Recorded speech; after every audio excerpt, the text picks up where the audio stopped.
Red Robin. Yum. Who has an adaptation, just one, that they could share, that they want to share out, that they think is a really strong adaptation for their animal? Sage?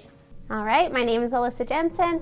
I am a 3rd grade teacher at Mark Twain Elementary School. I myself am a product of Carson City School District. I went to Sealiger in elementary school, then to Eagle Valley in middle school, and then Carson High, class of 2005. When it came down to choosing a career when I was in school, I played around with the idea of being a lot of different things, a doctor, an attorney, but it came down to teaching for me because I really do feel like teaching is the career that creates all other careers. What makes teaching worthwhile is that every day is different, but every day I have an opportunity to watch flowers bloom. I have an opportunity to watch children love learning and love information and seek knowledge, and I'm able to have a part in that. I'm able to facilitate that growth in these kids who I don't deliver knowledge to them. I help them find it and use tools to be able to find answers to their own questions, and that's what I think is going to make lifelong learners.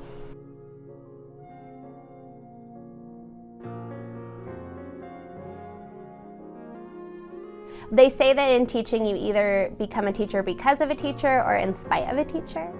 An inspiring teacher for me, it would be Mrs. Cheryl Macy, who is also still in the school district, but she was my AP English teacher my senior year, and the way that she facilitated learning, she allowed students to pick their own books, she facilitated book clubs, she really was a model of what it looks like to monitor students in their own learning instead of feeling like the teacher was the holder and the keeper of all the information and to deliver to the students. She fostered environment in her classroom where we were able to ask questions, seek knowledge, and monitor our own learning, and it was so inspiring, and that is the kind of learning that I want to be able to facilitate in my classroom.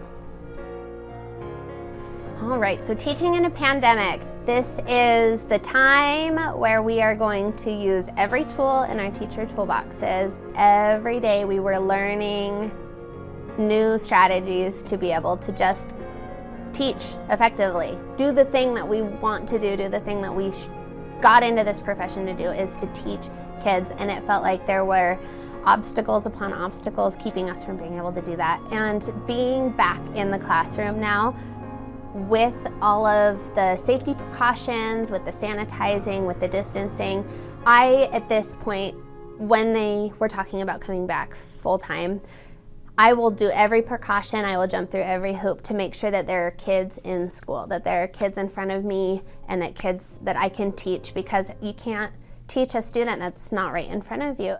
One positive, one light in this whole pandemic is that parents are invested in their students, parents are invested in their teachers, and parents are there for their kids. And one thing that we really refocused on was that parent-teacher-student relationship, that we are truly partners in education with our parents. And I felt more supported by Carson City parents than I could have ever dreamed. The parents of the students in my class were invested in their kids. They were invested in their education, and they were invested in supporting me as an educator in doing my best to deliver instruction to their kids. Now we're in a pandemic, and people are worried that it's not the right time to go into this field. And if this is what your heart burns for, if teaching kids is what you feel called to do, then this is the time to get into it. This is the time to jump in with both feet, because our kids are hungry for knowledge. Our kids have been away from school for so long. that they're back and they're ready. And I have kids cheering in my classroom when we're doing projects because they're so excited to just be back in school. They're excited to be learning with each other. They're excited to just really grab hold of knowledge and be able to take it with them on their journey. And we have more parent involvement than we've ever had before. We have support from our administrators in a way that we've never had before. And then we have freedom from our district. We are being given freedom to be creative under these guidelines that we've been given. So as long as we're being safe and delivering standards, we are really being given the freedom to be creative because nobody knows what this is supposed to look like. Nobody has taught in a pandemic before. Nobody has learned in a pandemic before. So our teachers are given this ability to really creatively deliver instruction and professionally make decisions that are best for their students. And this is the time to get into teaching. This is the time to learn how to be a teacher and how to be a student.